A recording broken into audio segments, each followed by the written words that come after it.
बिस्मिल्लाहिर्रहमानिर्रहीम, अस्सलाम वालेकुम। तो आज का हमारा टॉपिक है डायफंटाइन इक्वेशन। इंशाल्लाह इस वीडियो को देखने के बाद इस हवाले से आपको कोई और वीडियो देखने की ज़रूरत नहीं होगी, क्योंकि इसमें मैं बता रहा हूँ शॉर्ट ट्रिक। तो एक्स वाई की क्या वैल्यू मालूम कर सकें कि इक्वल की साइड जो पड़ा है उसके इक्वल वैल्यू आ जाए। तो चलते हैं सवाल की तरफ। Find the value of X and Y easily using a short trick for a Diophantine equation. तो एक्स और वाई की क्या वैल्यू मालूम हो कि इक्वल की साइड 3 आ जाए, एक्स एंड वाई की क्या वैल्यू हो तो इस साइड 655 आ जाए, और इस एक्स की और वाई की क्या वैल्यू हो तो इस साइड 168 आ जाए।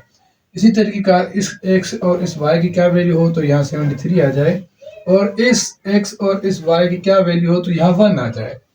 तो ये हर एक सवाल तकरीबन 20-20 सेकंड का है। 20 सेकंड में नहीं है अगर आपको समझ आ जाए। तो सबसे पहले आपने क्या कर लेना है, पहला वाला मैं पार्ट उठाता हूँ, यहाँ लिख लेता हूँ। तो ये हमारा अलग हो चुका क्वेश्चन। ये पहला वाला पार्ट क्या अपने पास है, 54x plus 21y equal to 3। अब ऐसी कौन सी ट्रिक, एक्स और वाई की क्या वैल्यू, वैसे तो अगर हल करें तो वैल्यू मिल जाएगी, अगर कोई हल नहीं करता, कहता है कोई शॉर्ट ट्रिक आ जाए, तो ट्रिक के थ्रू आप क्या कर लें, let y is equal to 0। भले y 0 करें या x 0 करें, वो आपकी मर्जी है, ठीक है। ये जरूरी नहीं है कि हर बार y 0 x 0 कर दें, वो आपकी मर्जी है। अगर आप y को 0 कर देंगे तो क्या आ जाएगा, 54x प्लस 21, ये आ जाएगा 0 इक्वल का 3, ठीक है। तो अब ये तो खत्म हो जाएगी, हमारे पास क्या बचेगा, 54x इक्वल का 3 आ जाएगा। 54 क्या कर रहा है, यहाँ मल्टीप्लाई कर रहा है, इक्वल उस साइड जाएगा तो हमारे पास क्या आ जाएगा, 3 डिवाइड में 54। अब ये जो x की वैल्यू है और ये y की वैल्यू है, ठीक है, इसमें पुट कर देंगे तो हमें इक्वल इस साइड जो 3 है वो मालूम हो जाएगा। पहले इसका जीसीडी मालूम कर लेना है, बाद में इसका कर लेना है, ठीक है। अगर जीसीडी नहीं मालूम करते, जैसे डायरेक्ट किसी कहीं आ जाए सवाल हल करने को, तो हल कर सकती हैं आप। तो देखिए अभी क्या आएगा हमारे पास, x की जगह ये वाली वैल्यू पुट करें तो इक्वल की साइड जो पड़ा है वो आपको मिल जाएगा। तो देखें 54 और x की जगह क्या रखेंगे, x किसके इक्वल है, इसके इक्वल है, तो मल्टीप्लाई 3 डिवाइड में 54 और प्लस 21, ये y हमने किसके इक्वल लिया था, 0 के इक्वल लिया था, इक्वल 3। तो ये खत्म तो 3 प्लस ये 0 हो जाएगा इक्वल टू 3, तो 3 इक्वल टू 3, ये जवाब आ चुका। तो x और y की वैल्यू हमें क्या मिली, x की y की वैल्यू मिली 0 और x की वैल्यू क्या मिली, 3/54 मिल चुकी। तो चलते हैं पार्ट नंबर सेकंड की तरफ। तो पार्ट 2 है अपने पास, 170x minus 45y equal to 655। अब x और y की क्या वैल्यू ऐसी रखेंगे, इक्वल इस साइड जो आ जाए 655 आ जाए। तो पहले पार्ट में हमने क्या किया था, y को 0 कर लिया था। अब सेकंड पार्ट में हम क्या करेंगे, x को 0 सपोज कर लेंगे, ठीक है। सपोज या लेट लिख लें, let x is equal to 0, ठीक है। पहले पार्ट में हमने y को 0 कर लिया था, अब इसमें x को 0 कर लेते हैं। तो 170, अब x की जगह क्या लिख लेंगे हम, 0 माइनस 45y इक्वल टू 655 आ चुका। तो ये हो जाएगा 0। अब इसको लिखने की जरूरत नहीं है, लेकिन फिर भी एक मैं लाइन और बढ़ा रहा हूँ समझाने के लिए। तो इसको लिखने की अब 0 की जरूरत नहीं है, तो यहाँ लिख लेते हैं हम, चलो एक और लाइन बढ़ा देते हैं, ठीक है, 655, ठीक। अब क्या करेंगे हम, 45 की हमें यहाँ जरूरत नहीं, सिर्फ हमें y की वैल्यू चाहिए, तो y 45 को इक्वल उस साइड सेंड कर देंगे। तो देखें अभी 40 यहाँ लिख लेंगे खाली y, और देखें अभी ये 655 और इक्वल का क्या आ जाएगा, 45, ये माइनस का इस साइड चला गया, ठीक है। तो y की वैल्यू आ चुकी। अगर अब क्या करेंगे, y की जगह ये वैल्यू पुट करेंगे तो हमें क्या मिल जाएगा, y का मतलब x और y की वैल्यू मिल जाएगी। तो 170 और x की जगह 0 इस पहले वाली इक्वेशन में पुट करेंगे, और माइनस 45। अब y की जगह क्या वैल्यू पुट करेंगे, ये जो हमें वैल्यू मिली है, ये वैल्यू मिली है 655 डिवाइड में माइनस का 45, ठीक।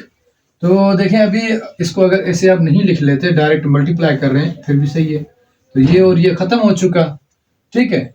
तो ये माइनस और माइनस ये प्लस हो जाएगा, तो अपने पास क्या आ जाएगा, 655 आ जाएगा इक्वल की साइड। तो इक्वल की इस साइड और ये भी इक्वल की इस साइड, ये 655 था, क्योंकि इक्वल की इस साइड 655 था, तो ये भी 655 आ चुका। तो इसी तरीके का अगर आप ये सारे वैल्यूज फाइंड करेंगे तो इंशाल्लाह बहुत ही आसानी से एक्स और वाई की वैल्यू मालूम कर सकेंगे। चलो चलते हैं पार्ट नंबर 3, 4 और 5 की तरफ। तो पार्ट नंबर 3 अपने पास देखें 70x 112y इक्वल टू 168।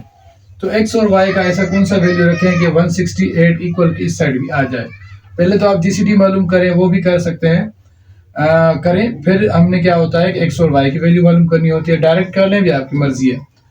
तो देखिए अभी 70x और 112y इक्वल टू 168, तो x और y की वैल्यू मालूम कर लेते हैं। तो पहले वाले में मैंने क्या किया था, y को 0 तस्लीम कर लिया था। अब इसमें क्या करेंगे, दूसरे को x में कर लिया था 0, अब फिर से y को 0 कर लेते हैं। ठीक है, तो let y is equal to 0। तो x और y की वैल्यू मालूम करना बड़ा ही आसान काम है। तो y को अगर हम 0 तस्लीम कर लेंगे तो 70x प्लस 112 y 0 हो जाएगा, तो हमारे पास क्या आ जाएगा, ये 0 हो जाएगा। तो हमारे पास क्या आ चुका, ये 0 हो चुका, लिखने की जरूरत नहीं है, तो ये 168 लिखेंगे। ठीक है, तो अब क्या करेंगे, हम इस 70 को इक्वल इस साइड भेजेंगे, या मल्टीप्लाई कर रहा है तो साइड क्या करेगा, डिवाइड करेगा। तो x 168 डिवाइड में 70 आ चुका। अब ये हमारे पास x की वैल्यू आ चुकी है, y की वैल्यू पहले मालूम हो चुकी है, तो इस इक्वेशन 1 में पुट करेंगे, हमें क्या मिल जाएगा, x और y की वैल्यू मिल जाएगी।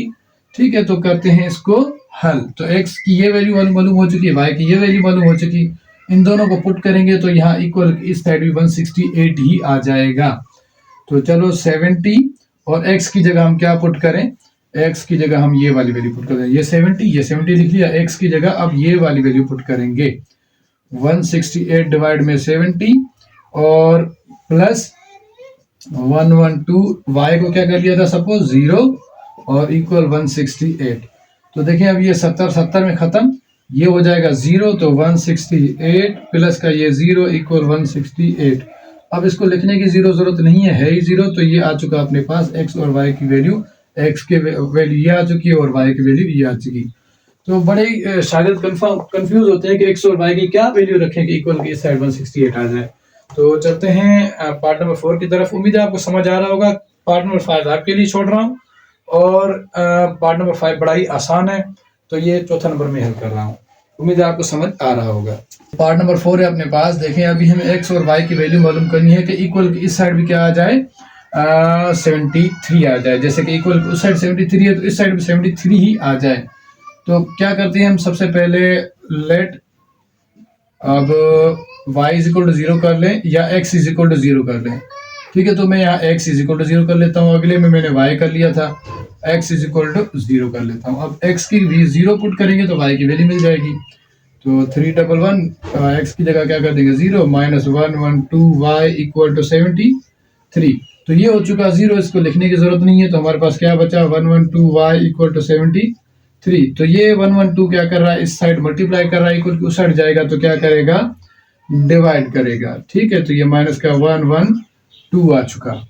अब देखें y की वैल्यू हमें मिली और ये हमें मिली x की वैल्यू। ठीक है, इन दोनों को क्या करेंगे, ये जो हमें पहले वाला सवाल मिला था इक्वेशन, उसमें पुट करेंगे तो इस साइड भी हमारे पास क्या आ जाएगा, 73 आ जाएगा। तो करते हैं हम 311, और x की वैल्यू हमें क्या सपोज कर ली थी, 0, और हमारे पास क्या थी, माइनस 112, और y की वैल्यू क्या थी, इस y की जगह हम क्या रख देंगे, ये वाली वैल्यू रख देंगे, मल्टीप्लाई 73 डिवाइड में 112 माइनस का। तो ये खत्म, ये भी खत्म हो चुका। तो अपने पास क्या बता, इक्वल की इस साइड क्या है, 73 है, तो ये लिख लेना है हमें। ठीक है, ये क्या करना है, लिख लेना है। ठीक है, तो हमें पता चले कि इक्वल की इस साइड और इस साइड बराबर जवाब आ रहा है। तो ये हो चुका वैल्यू 0 माइनस, और ये हमारे पास क्या आ जाएगा, 73, sorry minus into minus plus हो चुका है। ठीक है, ये भी माइनस का, ये माइनस का प्लस हो जाएगा, और ये प्लस ये 73 इक्वल की उस साइड भी आ जाएगा 73। इस 0 को खत्म कर लें तो 73 इक्वल टू 73 आ जाएगा।